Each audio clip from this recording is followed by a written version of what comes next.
Up next on VIC, Noon One, it's the place to be. Talking sports with the MVPs. That's Miller, Vicari, and Passante. NFL, NBA, MLB.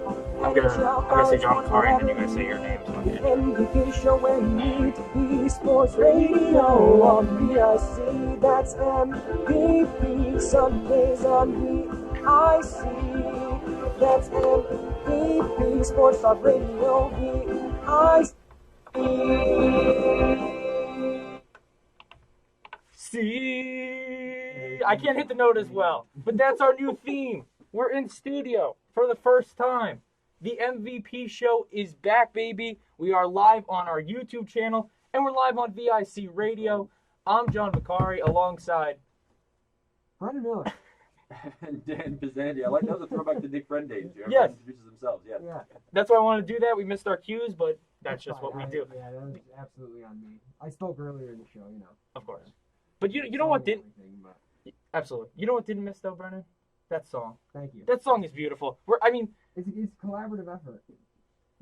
Just for context, Dan made the instrumental and all that beat. Brennan sang that whole thing, and I added about maybe 2 sentences of lyrics.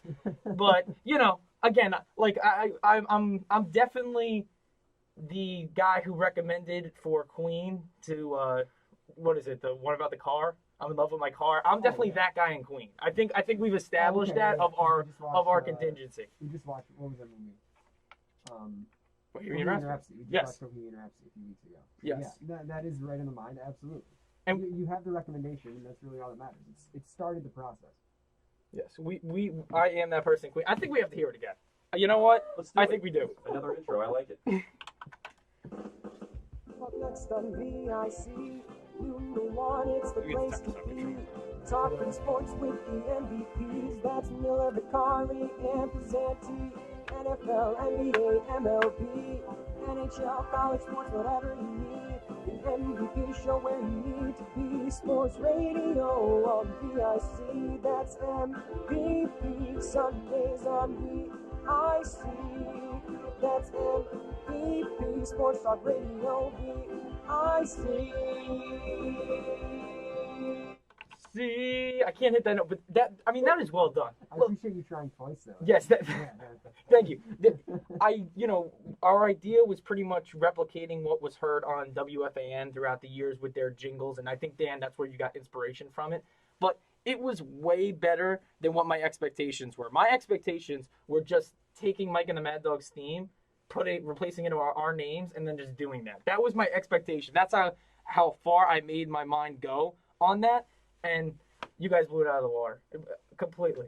You can have the MVP show production company contact us for your jingle. I mean, oh, so good, so good.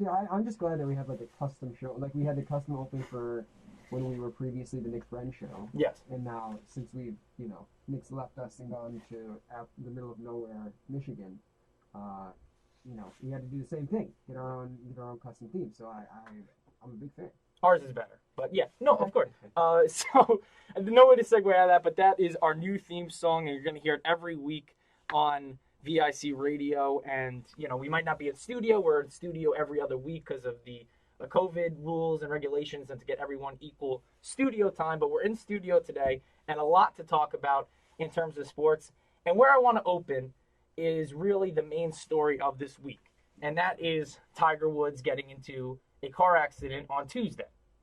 It was news that came about, I would say, 2 p.m. Eastern time. It happened 10 a.m. local time, or I'm sorry, 7 a.m. local time in the Pacific, and then 10 a.m. for Eastern time. And Tiger Woods, again, it was a single car crash. Right now, what came back, it was not alcohol or drug related. Yeah, no tickets issued. No one was seriously injured besides Woods because it was only a single car crash. No other car were involved, and no pedestrians were obviously walking at that time early in the morning on a Tuesday in California. And as a result of that crash, and in full context, Woods is recovering from surgery. He sent out a tweet Friday that pretty much said that he's recovering and he appreciates the support and everything's good. He sustained fractures in his leg and he was undergoing emergency surgery in a UCLA hospital. But right now he's recovering. Still, I believe, as of right now in the hospital, but, that recovery process is beginning for him. But of course, the big takeaway and the big thing that people are covering with this story is talking about Tiger Woods' legacy. The ESPN coverage around this event was a mix of fulfilling the news responsibilities that they have to cover and talking about, what we just laid out about the info regarding the crash. But a lot of it was talking about the greatness of Tiger Woods, both on and off the course, I feel. And not just ESPN's television coverage, that's what mainly I was watching, but also, of course, on Twitter and in print media. The overall consensus was almost to an extent where you're talking about him like he's dead. And he wasn't. Yeah. And I think it's the place where, you have to make it that conversation, and I think you have to define the importance of Tiger Woods. But I think for a lot of people, the coverage was a little too much glorification. And I'm not saying he's a perfect being. No one is.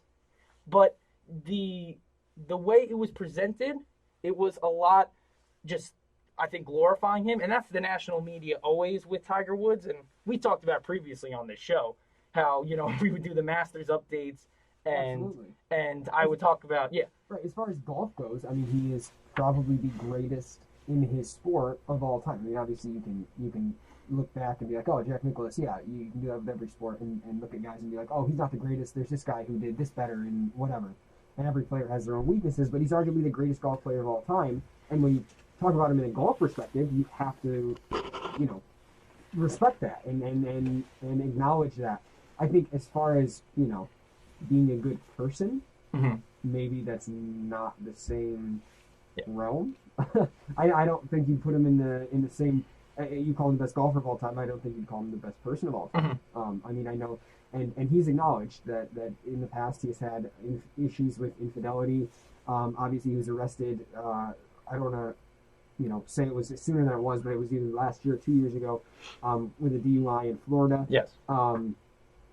I think that's a lot of things that we have to talk about, and it just, I didn't understand why the coverage of this was very similar to what we saw about a year ago, maybe a little over a year ago, when Kobe Bryant's helicopter crashed in California, and we knew that it was him, and we knew that more than likely he'd passed away. When Tiger, yes, he's up there as far as the greatest golfer of all time, but it wasn't life-threatening. We knew that obviously it was a rollover crash, and that's scary at first, but it was pretty quick. I'd say probably hour and a half, 2 hours after the initial crash, which that is a long time in a breaking news world.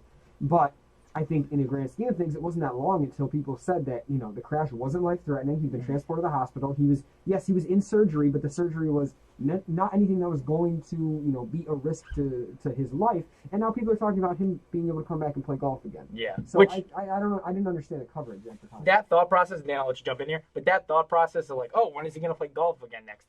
In terms of on the course, that redemption's done. He won the 2019 Masters, and his back is almost, if not because of this injury too, even worsens. But he's had multiple back surgeries, and before this car crash, he just had back surgery last month or something, exactly. Right?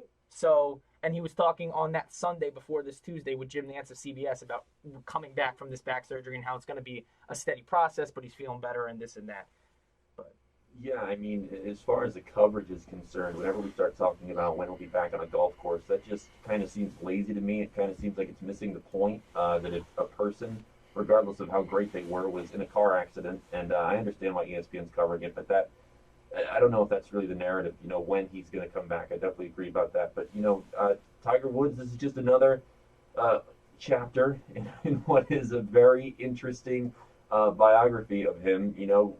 I've kind of talked about this off air with you guys, but, when over the years we watch shows like PTI, like ESPN, and we see them talk about Tiger Woods. When I was younger, I didn't really get it. Why are we talking about this guy? When we started becoming sports fans, he was not winning as much. And I didn't really get it, why there was so much coverage dedicated to him. But he is the greatest golfer of all time, I definitely think. And to see this happen to him at this point in his career is obviously upsetting, and we hope he can come back and play. But I really don't think that is the priority here. As long as he's okay, that's what matters. But as far as the coverage is concerned, I would say I was a little confused by that too. Why are we already talking about when he's going to be back? Yeah, and in terms of the social significance, and I think the HBO documentary really helped The new our one, right? yes, Just within the last 2 months. yeah, I think that helped our generation realize the importance of him and the importance of when he came on the golf scene, that it was a different world than we are today, and his rise to fame at a young age, and this and that. But a lot of things about this whole process made me cringe. A couple things, and this is away from ESPN's TV coverage. First off, the first feeling that you had when he was a car accident was one, and this was everyone, oh my God, I hope he's not dead, obviously. And then, we realized after that that wasn't the case. But the second thing was, man, I hope this is not drug or alcohol related. And it's terrible. Your mind has to go there. Right. I agree. You obviously you hope for the best, like you said. You hope he's not seriously injured, which, two broken legs and a crushed ankle is obviously pretty seriously injured, especially for a professional athlete.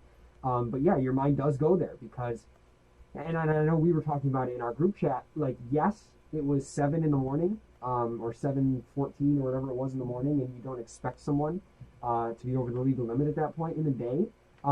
But you never know, and usually, and I don't want to make assumptions, but he has been arrested for DUIs in the past, and he has acknowledged that he has had substance abuse issues. So, yeah, I think your mind has to go there. And well, obviously at this point, the LA County Sheriff's Department has said that there are going to be no tickets issued, and that the accident at this point is just that, an accident, is obviously a good thing, especially for Tiger's legacy as he moves forward, because I think that, he did damage his reputation quite a bit, and he has been damaging it quite a bit outside of the golf world over the last 10 years-ish.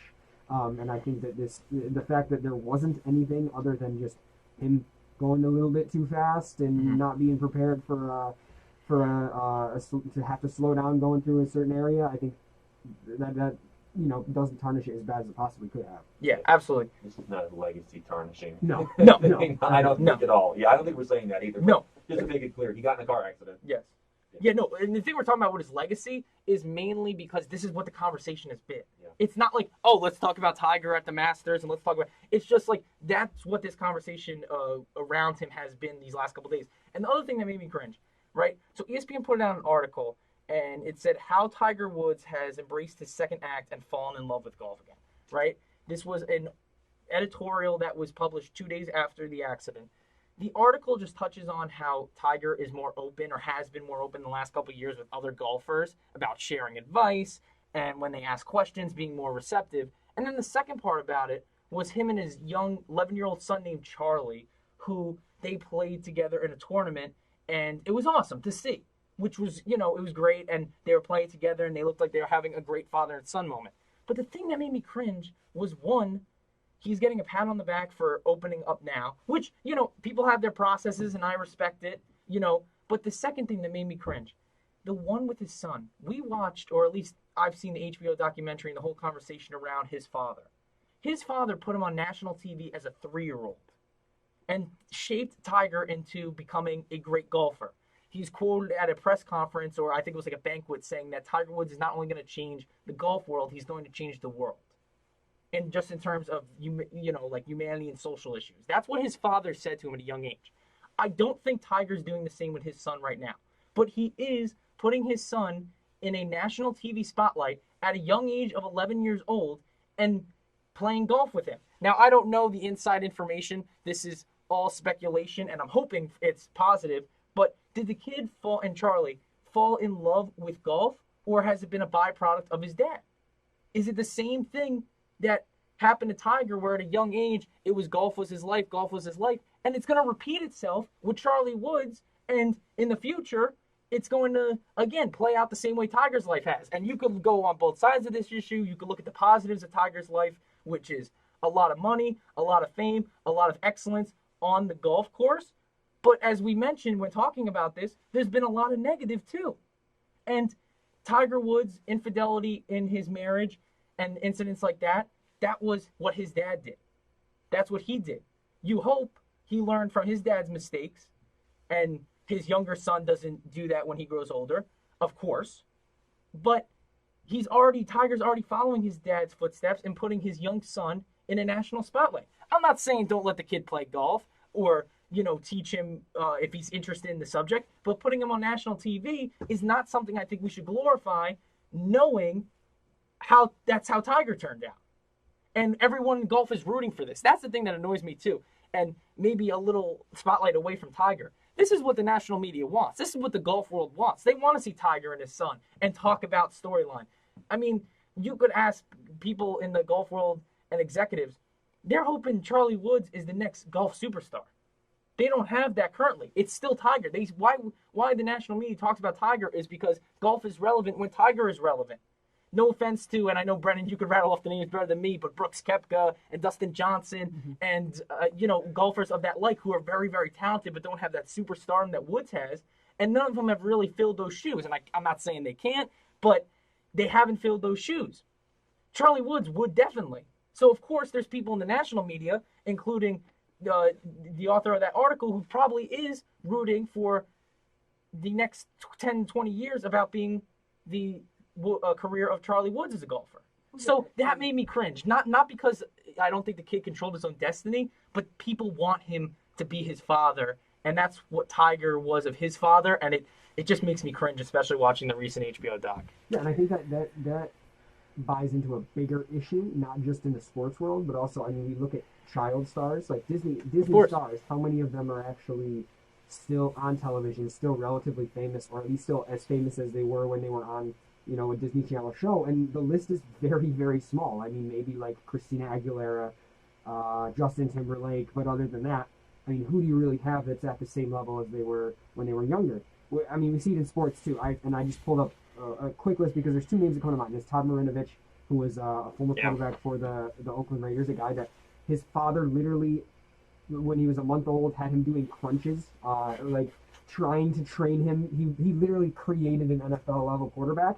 And Marinovich ended up, when he left the house and didn't have that person controlling him every hour of the day, ended up getting into drugs and not being able to recover and failing drug tests in the NFL. And he only played 2 seasons, I think 8 career starts for Marinovich as a Raider. Another one, Jennifer Capriati, a tennis player, who pretty much the same process. Her father put her into professional women's tennis, I think at age 14 or 15. And that's a very interesting story. If you should go look up that, it's similar to the Marinovich story, but these child stars that we think are going to be the biggest names in sports for years and years to come, it can turn very quickly. And I think that Tiger is an example of that as well, being so famous so young. Further reason why LeBron James is the greatest of all time. He's been famous since he was so young, and he's still great, and he hasn't made any mistakes. I mean, other than the decision, but that's not that big of a deal comparatively. It's just another reason why I love LeBron. It's a great point. That really is. Because LeBron was maybe not 3 years old, but he was gifted as a savior at like 14, 15 years old in high school. Right. And he's handled it with grace. You could disagree on, his political aspirations and other things he does off the court, but none of them can be considered bad or morally wrong, So that is a great point by Dan. And if anyone wants to chime in on our YouTube stream as well on Twitter, we are at the MVP Show. This has been the topic of the week. But when we come back from break, we're going to talk a little bit about another rift, and that's the Seattle Seahawks and their quarterback, Russell Wilson. Things aren't so peachy in Seattle because Russell Wilson wants a little more credit for things and maybe a little less of Pete Carroll in his everyday life. But we will talk about that after the break. You're listening to the MVP Show on VIC Radio. Do you like listening to your favorite songs? Well, on We Got It Covered, you'll hear them, just not the originals. From pop to country to classic rock to musical theater and more, there's something for everybody to love. And we guarantee you'll be surprised to hear which of your favorite songs isn't actually an original. Tune in to We Got It Covered on Thursdays 10 to midnight right here on VIC. All right, one more ad, then we'll come back from break. Oh,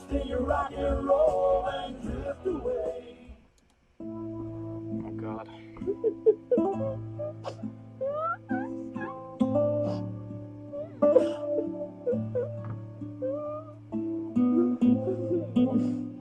Oh my God. Listen to real sad lad hours. Mondays 10 to midnight. On the This is an all-time commercial. I'm going to play the theme when we come back. Up next on VIC, Noon 1, it's the place to be. Talking sports with the MVPs, that's Miller, Vicari, and Passante. NFL, NBA, MLB, NHL, college sports, whatever you need. The MVP show where you need to be. Sports radio on VIC, that's MVP. Sundays on VIC, that's MVP. Sports Talk Radio, VIC. Do it again, John. See, Thank you. yeah, I can't hit it. That's our new theme song, of course, and you know, I know at the top it's an intro, but I think we have to play it every time I come back from break. It's that great. In terms of our next topic, we're going to talk about the Seattle Seahawks and Russell Wilson, and details about Russell Wilson possibly wanting out of Seattle and a rift between him and Coach Pete Carroll. There's a great article in The Athletic, if you could find it, and it's pretty much the inside about how the strain over time has occurred between Russell Wilson and Pete Carroll. And it really boils down to this, I think. It's two alpha males in one place where they both feel, they're both going for the same thing, but they both feel they should have more control over what goes down. In Russell Wilson's case, he wants to be regarded as one of the greatest of all time. The Athletic article mentioned that his heroes and his idols growing up were Drew Brees and Derek Jeter. Well, he does not win like Derek Jeter does at the rate he does, and he doesn't have stats similar to Drew Brees throughout his career. So he's looking at these fellow figures and the people who are, and Brees is at the end of his career, obviously, and Jeter retired. And at this point in his life, he doesn't feel like he's matched up to that. That's what the Athletic article was sort of hinting at. He thinks the reason for that is Pete Carroll. Pete Carroll, as many of you know, coached at USC and coached with the Seattle Seahawks, and he's a very system guy. It's not like he hasn't adapted with the times, but he's very, I think, conservative in his play calling and in how he does things. Very traditional in terms of how he runs a football team and how he runs a game plan for a football week. Wilson, on the other hand, is not like that. And they've clashed heads. Other things that have happened on the field, Wilson doesn't like the offensive line in front of him, the play calling, and Pete Carroll thinks that Russell should, listen to him more because, to Carroll's credit, in 2013, they won the Super Bowl, and then they went to a Super Bowl. They won the Super Bowl with the Broncos, and then they went to the Super Bowl versus the Patriots.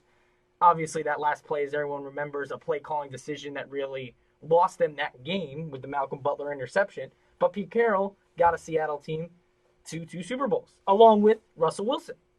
But, again, a couple years, and they're always really good, but it hasn't been that postseason success that at least both parties want, and there's been a strain developed over it. And, also, it doesn't help that the Super Bowl this year between the Chiefs and the Bucs and Patrick Mahomes and Tom Brady, Brady chose his own destiny, went to a team, they built a team around him. And the same thing with Mahomes, obviously, he was drafted and smart resources, but they pegged him as the franchise guy and spent a lot of money on receivers and different things to bolster the offense. Maybe at a, disservice to the defense, because the Kansas City defense, I think, took a step back this year from last year. But Mahomes can't complain offensively what's given to him, the personnel and the decisions, and Mahomes is in the decision-making process. It is reported that Russell Wilson was in the decision-making process when the Seattle Seahawks are hiring a new offensive coordinator, and he sits in on the meetings. But I think he wants a bigger role. I want to hear your guys' thoughts.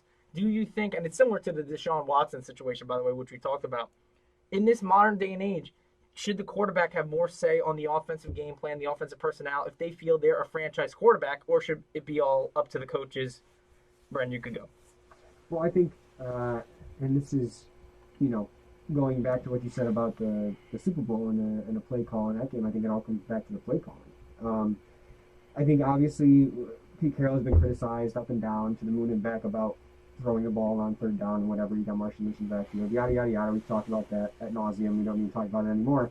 But, the storyline at the beginning of this season through about weeks 4 or maybe 5 or 6 was the fact that Russell Wilson is playing at such a high level and he's never received an MVP vote.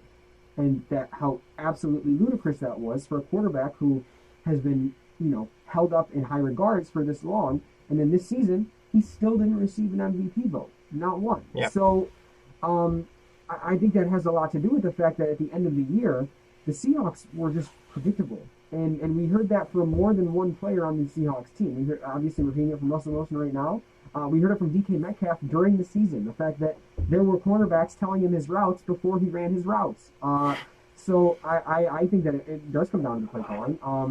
I mean, when you talk about a quarterback being able to, kind of use his will to get what he wants, I don't know. It's a tough road to go down, I think, because obviously the quarterback is the most valuable position on a football field, and if you have a quarterback or a good quarterback, you're a contender. We saw that with the Packers, not this most recent year, but the year before that, when their team was really pretty bad and went a lucky 13-3 and made the playoffs because they had Aaron Rodgers throwing the ball around.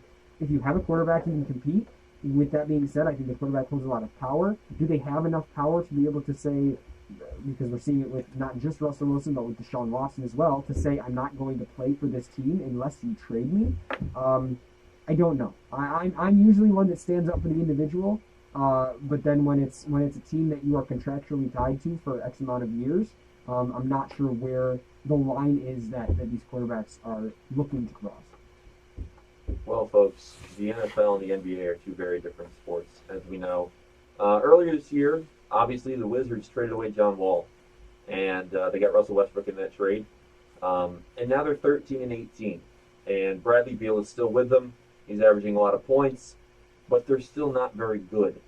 That kind of thing doesn't really happen in the NFL as much. As kind of the point that I'm making here, really, your best players getting to sign off on decisions, being involved in things like that.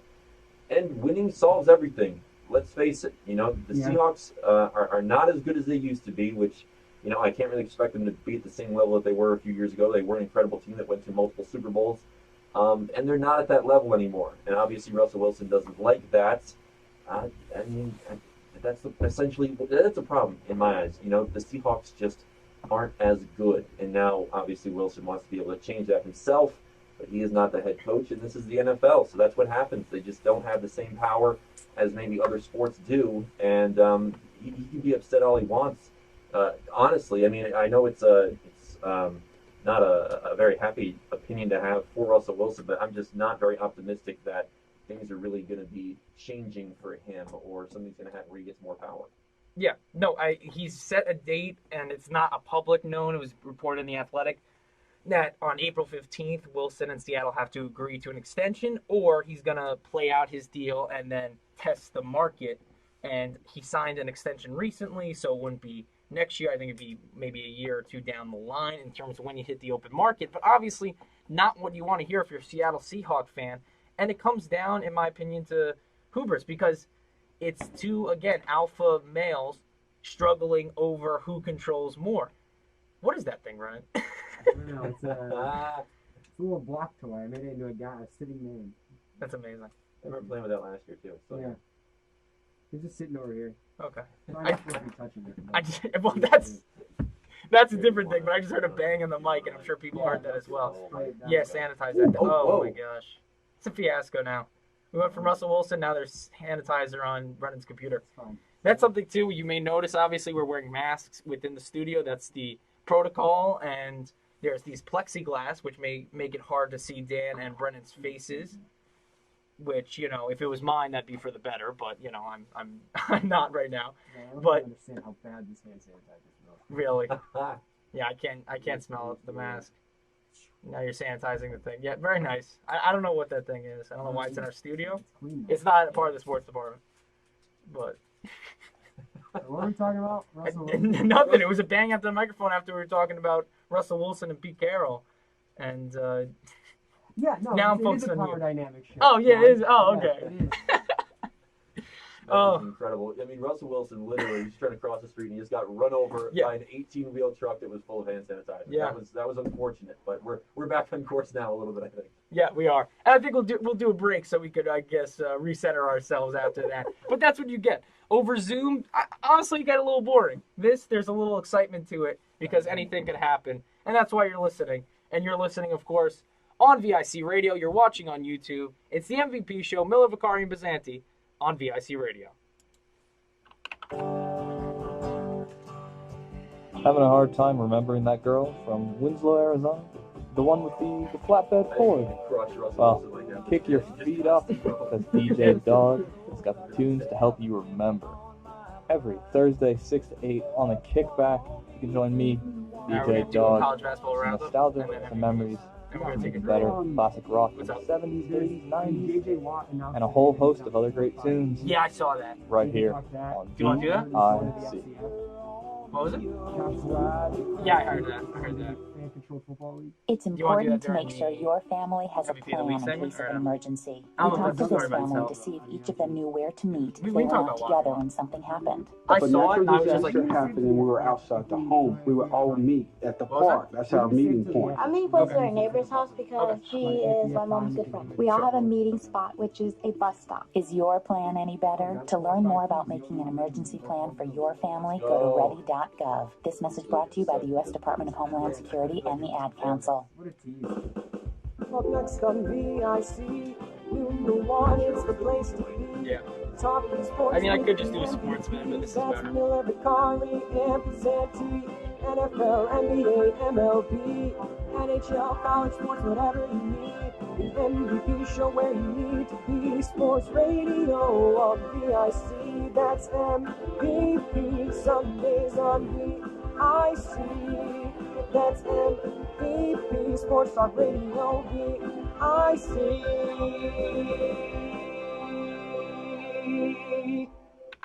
My voice is not there to hit that note for a fourth time, so that's where we will leave that. But this is the MVP show, Miller, Vicari, and Passante. We've talked a little golf with the Tiger Woods situation and his legacy. We talked about a rift between the Seahawks and Russell Wilson. Now we're going to go into a little college basketball. A huge Saturday yesterday across the college basketball world, and this is when it starts to heat up. We're not in March officially. Obviously, today, February 28th, the last day in February, and now it is time to really take college basketball serious. Not that we weren't. I think we talked on this show about how we're not locked in as usual because, one, the COVID pandemic's made it hard to follow things. Games are getting postponed all over the place and things of the like. But, you know, it's college basketball time. It's March. We're going to be talking about this a lot as March Madness progresses. So right before the conference tournaments start, this was a big last weekend in terms of teams getting the signature wins before they go, of course, into their conference tournaments and could just blow it if they get upset. But, you know, a lot of big games yesterday. We're going to start with the upset of last night, and that was Kansas defeating Baylor. Kansas is 17 seed Baylor, the number 2 seed, or number 2 ranked, not seeding. We're not there yet. And Baylor was undefeated. This was their first loss of the season, a 71-58 defeat. And it just shows you in the Big 12 that anything can happen. Baylor was showing signs of not being this dominant world-beating team. Their game before versus Iowa State, they won, but Iowa State made it a contest for about 3/4 of the game before Baylor shut the door on them. And I mentioned Iowa State. Iowa State's the worst team in the Big 12. This isn't like the third or fourth best team giving them a go. It's the worst team in the Big 12 and really shows the competitiveness of these Power 5 conferences. But Baylor has sustained its first loss.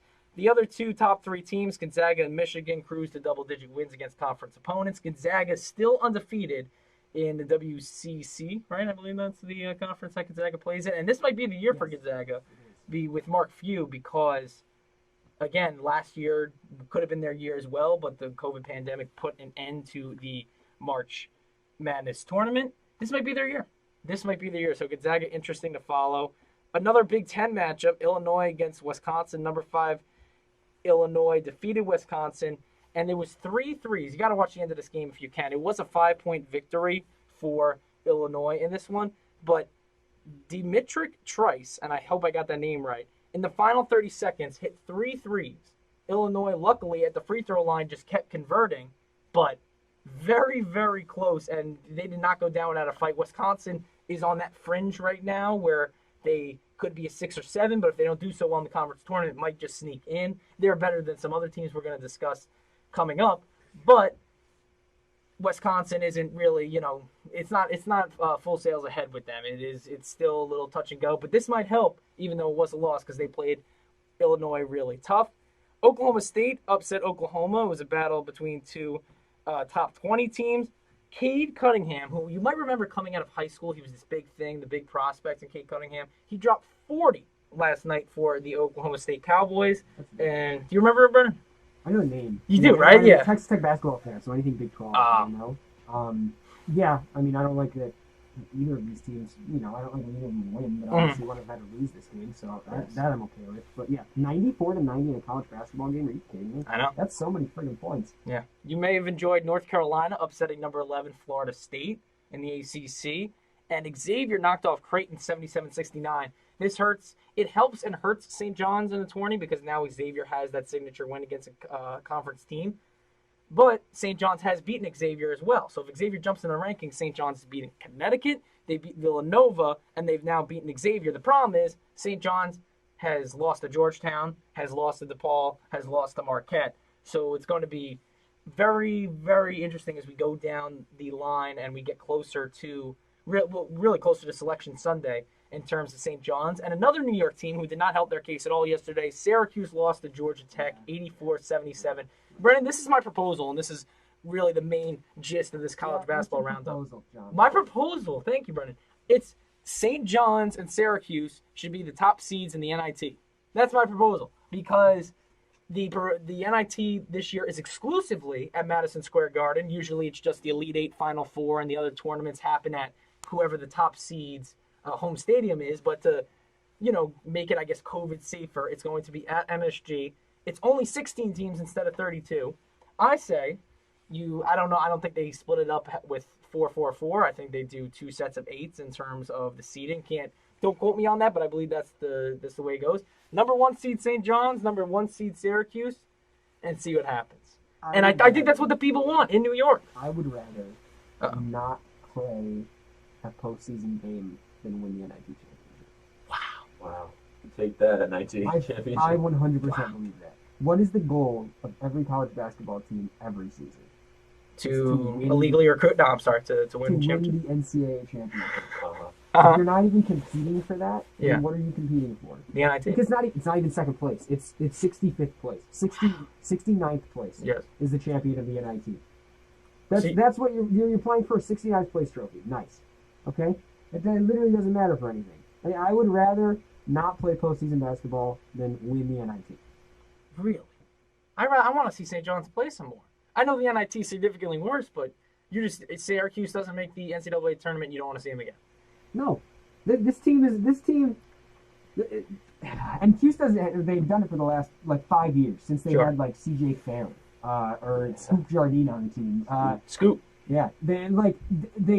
They bring us so close every year, and then for the last 4 years, it's been Cuse is on the bubble. Are they going to make it? Are they not going to make it? Then they make it. They inevitably win 3 games, make it to the Sweet 16 or the Elite Eight, and then they get eliminated. They do it every single year, and I love watching NCAA basketball because then Cuse consistently makes it to past the first 2 rounds, and it's like, oh, maybe we have a chance, and that feels really good. If they play in the NIT.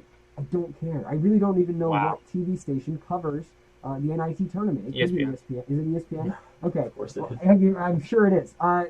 It literally doesn't matter. It is because there's 68 teams that make the NCAA tournament with the first 4 games. And I'll preface again.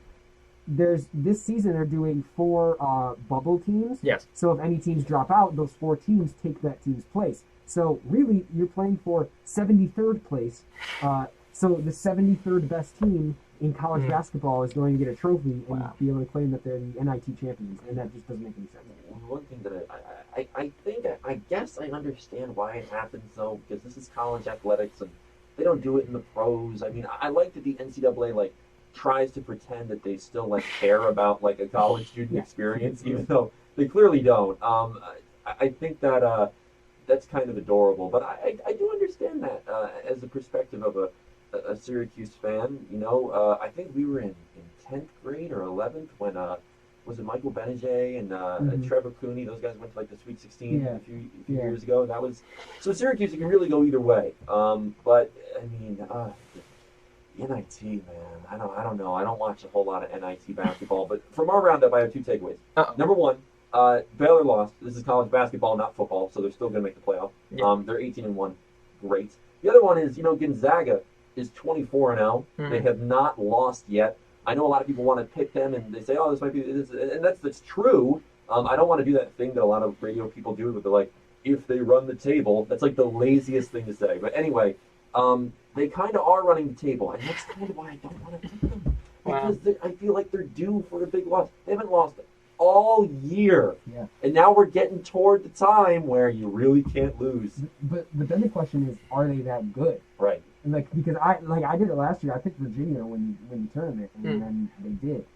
Even though they're number one overall seed, I really think I'm going to do the same thing this year and go with Gonzaga because they have proven that they're a very, very good team, and they're a senior-led team. They have 4, maybe even 5 seniors on the starting lineup. So I like Gonzaga. I really do. And that's fine, but I'm scared. I don't know if I'm going to pick them, man. I don't know. I'm scared to take them. Yeah, and that's our college basketball roundup. A lot happening. There's a couple big games today. One of them we'll pick in our pick segment in the final 10 minutes for the show, but a couple big ones. There's already Villanova-Creighton underway, I believe, and Rangers hockey's underway too, Brennan. We're missing this because it's a 12 o'clock game on NBC. They've been playing really well the last Yes, they have. Yes, they have. So just wanted to throw that in there. And now for the next segment, we can go anywhere because it's the MVP of the week. And this is the first one we're doing in studio. Just a reminder, it could encapsulate anything in terms of pop culture, news, sports, anywhere that we want to go with it is sort of the qualifications for MVP of the week. I don't think you guys are going to like mine because it's a little cliche and a lot of people have been talking about it. But my MVP of the week are the New York Knicks. We don't talk a lot of New York Knicks basketball. Like you wanted a response. I did. I was expecting or groans or something along those lines. Look, the Knicks are 17-17. They're playing 500 basketball. It's February. It's almost March. They're in a playoff spot right now. The Knicks. They've added nothing from last year's team besides Emmanuel Quickly, Obi Toppin, who will be in the dunk contest, by the way, and the man, the myth, the legend, Derrick Rose. That's it. Last night, they beat the Pacers, a 3-point victory, and really just a clutch gene from what I'm calling the Knicks' big three, which to the Brooklyn Nets' big three is laughable. But Julius Randle had 28 and 10. R.J. Barrett had 24 points, 7 rebounds. And D. Rose, someone that the Knicks reacquired, didn't start the season there, 17 points, 11 assists. They're playing great basketball. And this should all be credited to Tom Thibodeau, of the coach. I think that his system is just something that is superior to most in the NBA. And you could see, too, because Dave Fizdale had pretty much the same exact team, minus the rookies in Toppin and Quickly. And he's doing way better. I know 500 isn't sexy, isn't a winning record, isn't a return to form for great New York Knicks basketball.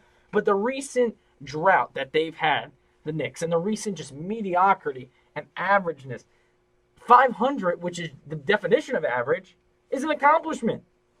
The Knicks are playing great. They played today against the Pistons. You'll get our picks on that in our pick segment as well, because it's interesting. The Pistons are the worst team in the Eastern Conference, but today's game's a pick 'em because the Knicks played last night, and the Pistons obviously got a rest day, so interesting how we're going to pick that game as well, and I believe it's in Detroit.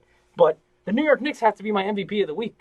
They're playing above expectations, and still the toast of town, even though the Nets have Kevin Durant, James Harden, and Kyrie Irving.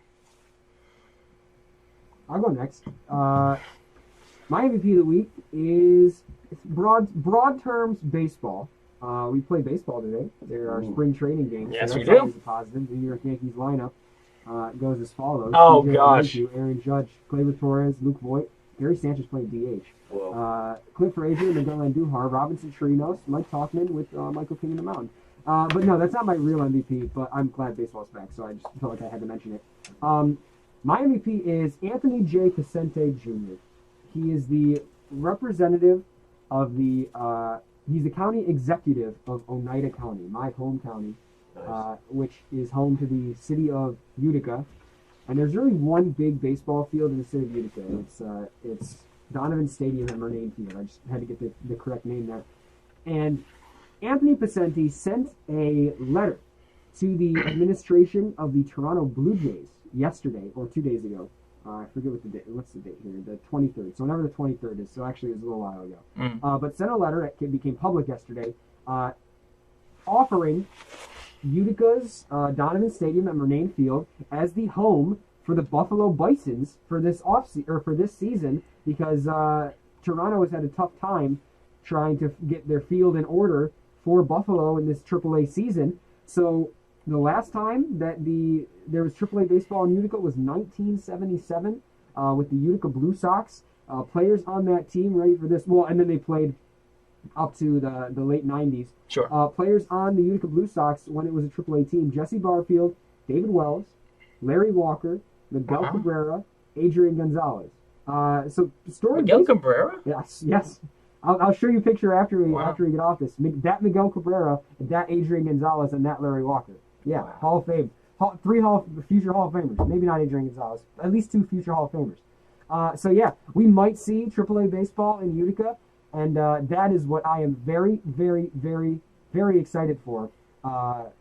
So that's my MVP of the week, Anthony Passante Jr. on his offer to the Buffalo Bisons. Yeah, quick note, too. Utica Blue Sox, member of the PGCBL. There's a lot of history, too, with these PGCBL teams where they were minor league affiliates. Yeah. The Oneonta team, the Outlaws that play in that league, that stadium used to be home of the Oneonta Yankees, who I believe were single A at the time. I might be wrong with double A. But all the 90s Yankees went through there. Yeah. So there's some great history in, I know, I don't want to be coy here, upstate New York, am I right? Yeah, you're right there. So, you got that. Orange County. Yeah. Where a lot of major league teams had these minor league affiliates, obviously back in the day, and now everything shifts. And the major league affiliate for the Blue Sox back then was the Toronto Blue Jays. Wow. So it would be the same team that's coming in and bringing their AAA. That's what I'm excited for. There's no word on whether it's actually going to happen. Obviously, it's literally just a county executive throwing that out there to a major league franchise. But it's possibly happening. And if that happens, and I'll have played on the same field as, I don't know the Blue Jays prospects, but some of their prospects. Well, I don't know how to top that. The owner of the Saugerty Stallions once offered the New York Yankees a large number of dollars. I don't remember how much it was to scrimmage them one time. Wow. Didn't say. No. Yes. I don't think they responded. But it was a really cool idea at the time. And I had another thought. The loudest boo I've ever heard at a professional sports stadium was from Adrian Gonzalez in Fenway Park. And I've been to multiple Bills games. So that really says something. My MVP this week, I think, is a good one. It's Renee Montgomery. She is the first person to both own and be an executive of a WNBA team. She used to play. Recently, the Atlanta Dream was sold, and she is part of the ownership group that is going to take them over. She also played for the Dream. She didn't win her titles with them. She won that with the Lynx. But she has taken over as the partial owner of the WNBA. I think that's great. That she went from the court, and now she can be something that has never happened before, an executive and an owner. So Renee Montgomery, great for you. I think it's great for the WNBA. There you go. So those are our MVP of the week, and we touched on a lot of things, and I think they were good ones for a return in studio. We didn't go the pop culture route or the news route, all in sports. But yeah. And there's going to be maybe a baseball game we picked. There's going to be a lot of things we picked today because it's a mishmash of sports that are being played today. So we're going to give you our Sunday picks, the games that we're looking at for today, and give a pick on them. And that's coming up after the break. But you are listening to the MVP show with Miller, Vicari, and Passante on VIC Radio.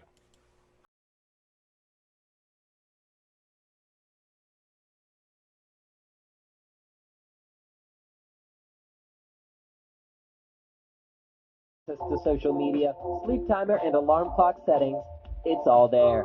Download the VIC Radio app from the App Store today.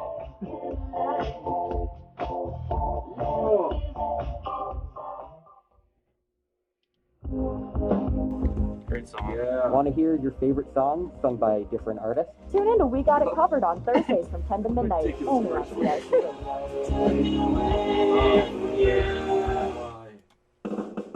Up next on VIC. Gotta play it one more time. The one, it's the place to be. I like it. Yeah. Talking sports with I mean, I could just do the That's sports Miller, bed. Vicari, and Passante, NFL, NBA, MLB, NHL, college sports, whatever you need. Like the other intros for the show, unless they're class numbers short, just like rejoin. That's MVP, Sundays on VIC. That's MVP, Sports Talk Radio, I Do you want to run through it, by the way? Because I can't fix the games because I can't see them. Back here on the MVP show. Thanks again for listening. If you're listening on VIC Radio, if you're watching on YouTube, our YouTube channel, the MVP show, and you could charging for that. What was that? We should start charging for that. No, I don't think we should. Fee?